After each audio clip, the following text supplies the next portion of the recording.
Hello everyone! So today I will be showing you how to create a heart for Valentine's Day for your Valentine. Now this heart will be not 3D, but it will be a 2D extrusion heart that you can 3D print for your Valentine. You can also turn this heart into a case or any other thing that you like your partner to have. So first thing you have to do is select a plane, preferably the top plane, and start a sketch. So within this sketch, you're going to have to make a circle that is connecting to over here, preferably somewhere around over here, and yeah. Now, it will be touching this thing, or a bit overlapping, but it has to at least connect by 1 point to this axis or any line that you are using as a reference. For example, me, I'm using this line. And so you take a mirror, select the mirror line of this, and then wait for the Onshape to load, and select this. And then deselect mirror,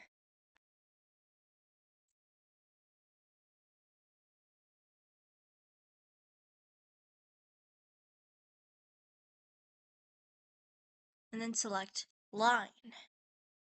Now, once you're done selecting line, you start from a point of your choice over here, and then select this, so that way it's tangent and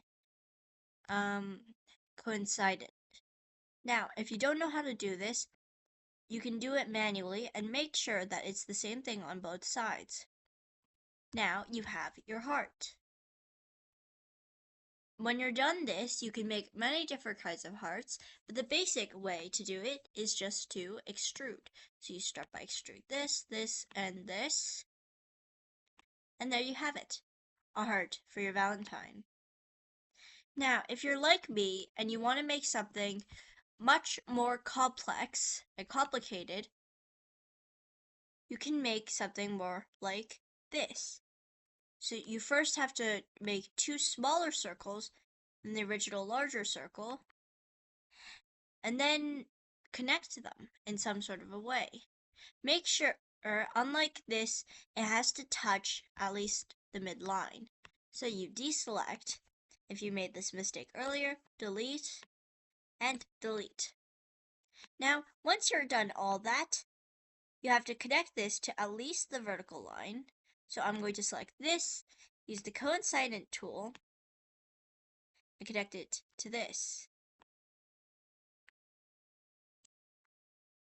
Now, this is incredibly tricky because it can't be connected to 2 different curves at this 2 different types of lines. That's why I have to be able to manually mostly connect it, and then I select this line and then this one. So it must be coincident and tangent. But I can also select the line tangent, or T, for example, which means that this should be tangent to this. And at the end, I can just use the mirror function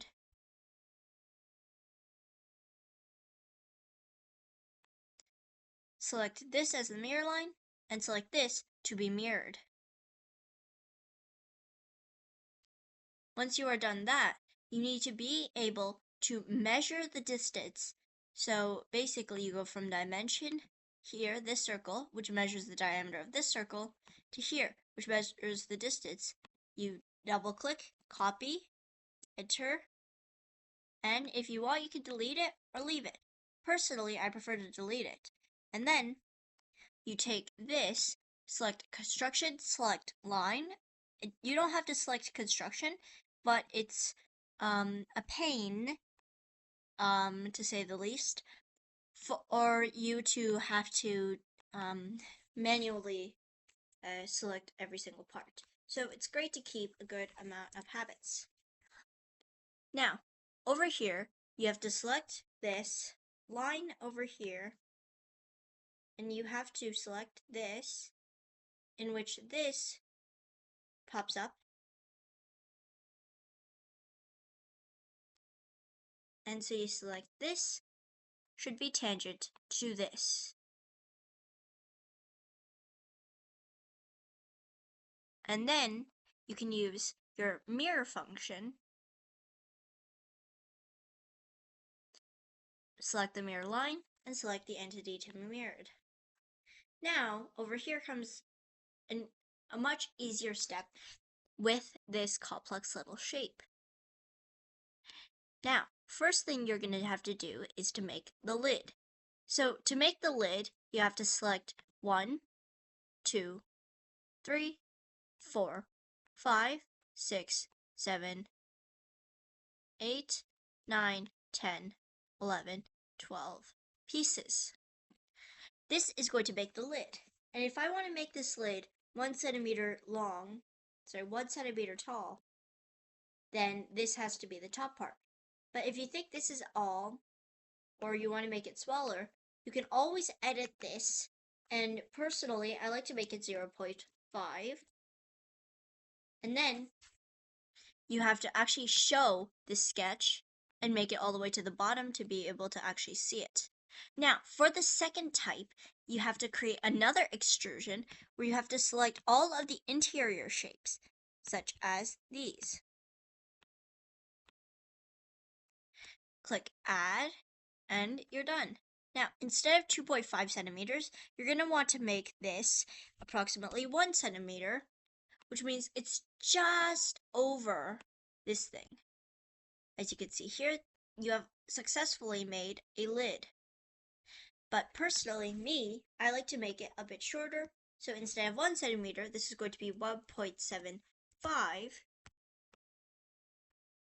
Oops, sorry. 7.5, 0.75, sorry. Which will be over here. And then on extrude 1, if you're actually just feeling fancy, you could change up these numbers as much as you want. But I'm happy with this. Now, this is an assembly, and this is a part studio. Now, if you want, you can create a new part studio, or you could just delete this and start all over. To make sure that they fit, you have to change them in the assembly, and you're done. Now, is that it? No, because we also have to make the base.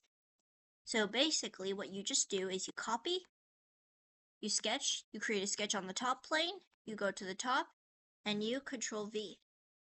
And you can move it to wherever you want. Now, since this is already done for us, all we have to do now is just extrude. So in order to make a box, you have to select the entire bottom, one by one. There's no shortcut to this, and CADing takes patience. Where in the end, you have a base. Now, extrude 1 should be 0.5 centimeters, or whatever you want it to be, because this will be the flat end of the bottom. So we're going to make this 0.5. Now, because this is 0.5, we also have to make the top, because of this little thing, we're going to have to go again to the bottom and extrude a new piece. This little piece extrusion, we're going to have to show this. This little tiny piece extrusion will build the walls of the box, where we select all of these, including this, and it's automatically converting to add. Now, if you don't want it to be this tall compared to this, you can tone it down as much as you want. So for example, mine, I'd like it to be, I don't know, a small jewelry box, like 1 centimeter, for example. But you also have to count that this is only going to be half a centimeter tall, because you also have to subtract the 0.5 centimeters that will be on the other side. So in the end, instead of 1 centimeter, if I want it to be a centimeter taller, then it should be 1.5.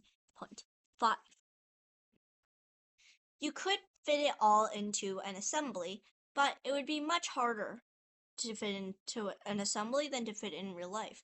And remember, nothing is ever perfect, and there could be some imperfections which you have to sand down after printing. But for a basic CAD, this is great to win your Valentine's heart.